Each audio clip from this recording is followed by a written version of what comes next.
ಓಂ ಗುರುಭ್ಯೋ ನಮಃ. ಹರಿ ಓಂ ಹರಿ. ನಮಸ್ತೆ ನನ್ನ ಪ್ರೀತಿಯ ವೀಕ್ಷಕರೇ, ನಾನು ನಿಮ್ಮ ಡಾಕ್ಟರ್ ಪಂಡಿತ್ ಶ್ರೀ ಸಿದ್ಧಾಂತ್ ಅರುಣ್ ಶರ್ಮಾ ಗುರುಜಿ. ವಿಶೇಷವಾಗಿ ಇವತ್ತಿನ ಒಂದು ಸಂಚಿಕೆಯಲ್ಲಿ ನಾವು ಕರ್ಕಾಟಕ ರಾಶಿಯ ಜುಲೈ ತಿಂಗಳ ಮಾಸ ಭವಿಷ್ಯವನ್ನು ನೋಡೋಣ. ವಿಶೇಷವಾಗಿ ಕರ್ಕಾಟಕ ರಾಶಿಯವರಿಗೆ ಕೆಲವೊಂದು ಲಾಭಗಳಾಗುವಂತಹ ಸಾಧ್ಯತೆಗಳು ಕಂಡು ಬರ್ತಾ ಇದೆ. 10ನೇ ಮನೆಯ ಒಂದು ಅಧಿಪತಿಯಾದಂತಹ ಮಂಗಳ ತನ್ನ ಸ್ವಂತ 10ನೇ ಮನೆಯಲ್ಲಿ ಇರೋದರಿಂದ ತಮಗೆ ಕೆಲಸದಲ್ಲಿ ಕೆಲವೊಂದು ಬಲಾನುಬಲಗಳು ದೊರೆಯುವಂತಹ ಸಾಧ್ಯತೆಗಳು ಕಂಡು ಬರ್ತಾ ಇದೆ. ನೀವು ಕಷ್ಟಪಟ್ಟು ಕೆಲಸವನ್ನು ಮಾಡ್ತೀರಿ ಮತ್ತು ತಂಡದ ನಾಯಕನಂತೆ ನಿಮ್ಮ ಒಂದು ತಂಡವನ್ನು ತಾವು ಮುನ್ನಡೆಸ್ತೀರಿ. ವ್ಯವಹಾರಗಳು ತುಂಬಾ ಒಂದು ಚೆನ್ನಾಗಿ ಮುಂದುವರಿಯುತ್ತೆ ಮತ್ತು ಕೆಲವೊಂದು ದೊಡ್ಡ ದೊಡ್ಡ ನಿರ್ಧಾರಗಳನ್ನು ಮಾಡುವಂತಹ ಸಂದರ್ಭಗಳು ಸಹಿತ ತಮಗೆ ಬರುತ್ತೆ. ಆ ಸಂದರ್ಭದಲ್ಲಿ ತಾವು ಅತಿ ಹೆಚ್ಚು ಅವಸರವನ್ನು ಪಡಬೇಡಿ. ಅವಸರದ ಯಾವುದೇ ನಿರ್ಧಾರವನ್ನು ತಾವು ತೆಗೆದುಕೊಂಡ್ರೆ ಅದು 100ಕ್ಕೆ 100 ತಪ್ಪಾಗುತ್ತೆ. ತಾವು ಸ್ವಲ್ಪ ಜಾಗೃತಿಯಿಂದ ನಿರ್ಧಾರವನ್ನು ತೆಗೆದುಕೊಳ್ಳಿ. ತಾಳ್ಮೆ ಇರಲಿ ಅಂತ ನಾನು ಹೇಳ್ತೀನಿ. ನೀವು ಸಂಪೂರ್ಣ ಕಠಿಣ ಪರಿಶ್ರಮದಿಂದ ನಿಮ್ಮ ಅಧ್ಯಯನದ ಒಂದು ಪ್ರಾರಂಭವನ್ನು ಸಹಿತ ತಾವಿಲ್ಲಿ ಮಾಡ್ತೀರಿ. ನನ್ನ ಪ್ರೀತಿಯ ವೀಕ್ಷಕರೇ, ನಿಮ್ಮ ಅಧ್ಯಯನಕ್ಕೆ ಸಂಪೂರ್ಣ ಆದ್ಯತೆಗಳು ಸಹಿತ ತಾವಿಲ್ಲಿ ನೀಡ್ತಾ ಇರ್ತೀರಿ. ಈ ಒಂದು ಕಾರಣದಿಂದಾಗಿ ನಿಮ್ಮ ಒಂದು ಅಧ್ಯಯನದ ಮೇಲೆ ಸಂಪೂರ್ಣವಾದಂತಹ ಗಮನವನ್ನು ಹರಿಸೋದು ಅತ್ಯವಶ್ಯಕ ಅಂತಲೂ ಸಹಿತ ನಾವಿಲ್ಲಿ ತಿಳಿಸ್ಕೊಡ್ಬೋದು.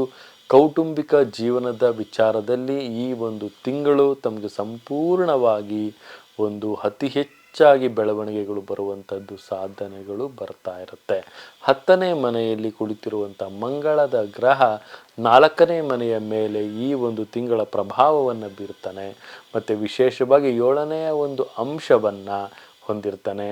ಇದರಿಂದಾಗಿ ತಾವು ಒಂದು ಹೊಸ ಆಸ್ತಿಯನ್ನು ಖರೀದಿಯನ್ನು ಮಾಡುವಂಥದ್ದು, ಆಸ್ತಿಯಲ್ಲಿ ಕೆಲವೊಂದು ಲಾಭಗಳು ಬರುವಂಥದ್ದು ಮತ್ತು ಎಲ್ಲ ರೀತಿಯಿಂದಲೂ ಸಹಿತ ತಮ್ಮ ಒಂದು ಪ್ರಯತ್ನಕ್ಕೆ ತಕ್ಕಂಥ ಫಲಗಳು ಸಹಿತ ಸಿಗುವಂತಹ ಸಾಧ್ಯತೆಗಳು ಸಹಿತ ಇಲ್ಲಿ ಕಂಡು ಬರುತ್ತೆ ನನ್ನ ಪ್ರೀತಿಯ ವೀಕ್ಷಕರೇ.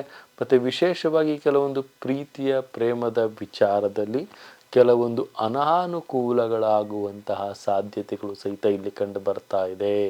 ತಾವು ಸ್ವಲ್ಪ ಜಾಗೃತಿಯಾಗಿ ಇರಬೇಕಾಗತ್ತೆ. ಪ್ರೀತಿ ಪ್ರೇಮದ ವಿಚಾರದಲ್ಲಿ ತಾವು ಸಹಾಯವನ್ನು ಯಾರನ್ನ ಕೇಳಕ್ಕೆ ಹೋಗ್ತೀರಿ ಅವರಿಂದನೇ ತಮಗೆ ಮೋಸ ಆಗುವಂತಹ ಸಾಧ್ಯತೆಗಳು ಕಂಡು ಬರ್ತಾ ಇದೆ. ಆದಷ್ಟು ಸಹಿತ ತಾವು ಸ್ವಲ್ಪ ಜಾಗೃತಿಯನ್ನು ಕಾಪಾಡ್ಕೊಳ್ಳಿ ಅಂತಲೂ ಸಹಿತ ನಾನಿಲ್ಲಿ ತಿಳಿಸ್ಕೊಡ್ಬೋದು ನನ್ನ ಪ್ರೀತಿಯ ವೀಕ್ಷಕರೇ. ಮತ್ತು ಇಲ್ಲಿ ಸಪ್ತಮ ಸ್ಥಾನದಲ್ಲಿ ಉತ್ತಮವಾಗಿರೋದ್ರಿಂದ ವೈವಾಹಿಕ ಜೀವನದಲ್ಲಿ ಕೆಲವೊಂದು ಸಮಸ್ಯೆಗಳು ಮಾಯವಾಗುವಂತಹ ಸಾಧ್ಯತೆಗಳು ಸಹಿತ ಕಂಡು ಬರ್ತಾ ಇದ್ದಾವೆ. ಆರ್ಥಿಕ ಸ್ಥಿತಿಯಲ್ಲಿ ತುಂಬಾ ಒಂದು ಲಾಭವನ್ನು ಸಹಿತ ತಾವು ಕಾಣ್ತೀರಿ. ಆರೋಗ್ಯದ ವಿಚಾರದಲ್ಲಿ ನಾನು ನೋಡೋದಾದ್ರೆ ಕೆಲವೊಂದು ಸಮಸ್ಯೆಗಳು ಕಂಡು ಬರುತ್ತೆ. ತಾವು ಸ್ವಲ್ಪ ಜಾಗೃತಿಯನ್ನು ವಹಿಸಬೇಕಾಗತ್ತೆ. ಕೆಲವೊಂದು ದೊಡ್ಡ ಸಮಸ್ಯೆಗಳು ತಮಗೇನು ಬರೋದಿಲ್ಲ, ಸಣ್ಣ ಸಣ್ಣ ಒಂದು ಮೈನರ್ ಸಮಸ್ಯೆಗಳು ಬರುವಂತಹ ಸಾಧ್ಯತೆಗಳು ಬರ್ತಾ ಇರುತ್ತೆ. ಸ್ವಲ್ಪ ವಾಹನದಲ್ಲಿ ಜಾಗೃತಿಯನ್ನು ವಹಿಸೋದು ಅತಿ ಉತ್ತಮವಾಗಿರುತ್ತೆ. ಮತ್ತು ಇಲ್ಲಿ ವಿಶೇಷವಾಗಿ ನಾನು ನೋಡೋದಾದರೆ ಕರ್ಕಾಟಕ ರಾಶಿಯವರು ಆದಷ್ಟು ಸಹಿತ ವಿಘ್ನೇಶ್ವರನ ಆರಾಧನೆಯನ್ನು ಮಾಡೋದು ಅತಿ ಉತ್ತಮವಾಗಿರುತ್ತೆ. ಓಂ ಗಂ ಗಣಪತಿಯೇ ನಮಃ. ಪ್ರತಿ ಬುಧವಾರ ವಿಘ್ನೇಶ್ವರನ ಆರಾಧನೆಯ ಜೊತೆಗೆ ವಿಘ್ನೇಶ್ವರನ ಒಂದು ದೇವಾಲಯಕ್ಕೆ ತೆರಳಿ ಕೆಲವೊಂದು ಸಂಕಲ್ಪವನ್ನು ಮಾಡಿಸೋದು ಸಹಿತ ಅತಿ ಉತ್ತಮ ಅಂತಲೂ ಹೇಳ್ಬೋದು. ಸಂಕಷ್ಟಿಯನ್ನು ತಾವು ಪಾಲನೆಯನ್ನು ಮಾಡೋದ್ರಿಂದ ಸಹಿತ ತಮಗೆ ಅತಿ ಉತ್ತಮವಾದಂಥ ಲಾಭಗಳು ಸಹಿತ ಕಂಡು ಬರುತ್ತೆ ನನ್ನ ಪ್ರೀತಿಯ ವೀಕ್ಷಕರೇ. ವಿಶೇಷವಾಗಿ ತಾವು ಈ ಒಂದು ತಿಂಗಳಲ್ಲಿ 8 ಅನ್ನುವಂಥ ಸಂಖ್ಯೆಯನ್ನು ತಾವು ಲಾಭವಾಗಿ ತೆಗೆದುಕೊಳ್ಬೋದಾಗುತ್ತೆ.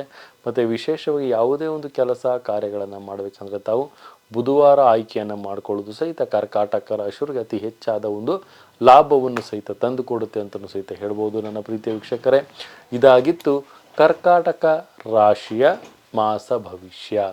ಇದೇ ರೀತಿ ನಮ್ಮ ಒಂದು ಚಾನಲನ್ನು ಲೈಕ್ ಮಾಡಿ, ಶೇರ್ ಮಾಡಿ, ಕಮೆಂಟ್ ಮಾಡಿ, ಬೆಲ್ ಐಕಾನ ಕ್ಲಿಕ್ ಮಾಡಿ ಮತ್ತು ಪ್ರತಿಯೊಂದು ವಿಚಾರಗಳನ್ನು ಸಹಿತ ತಾವಿಲ್ಲಿ ಕಮೆಂಟ್ ಮೂಲಕವೂ ಸಹಿತ ನಮಗಿಲ್ಲಿ ತಿಳಿಸ್ಬೋದು ಅಂತ ಹೇಳ್ತಾ, ನನ್ನ ತಾಯಿ ಜಗನ್ಮಾತೆ ಶ್ರೀ ಕೊಲ್ಲೂರು ಮೂಕಾಂಬಿಕಾ ದೇವಿ ಪ್ರತಿಯೊಬ್ಬರಿಗೂ ಸಹಿತ ಆಯಸ್ಸು ಆರೋಗ್ಯ ಸಂಪತ್ತು ಕೊಟ್ಟು ಕಾಪಾಡಲಿ ಅಂತ ಹೇಳ್ತಾ, ಸರ್ವೇ ಜನ ಸುಖಿನೋ ಭವಂತು, ಸರ್ವ ಮಂಗಳಾನಿ ಭವಂತು.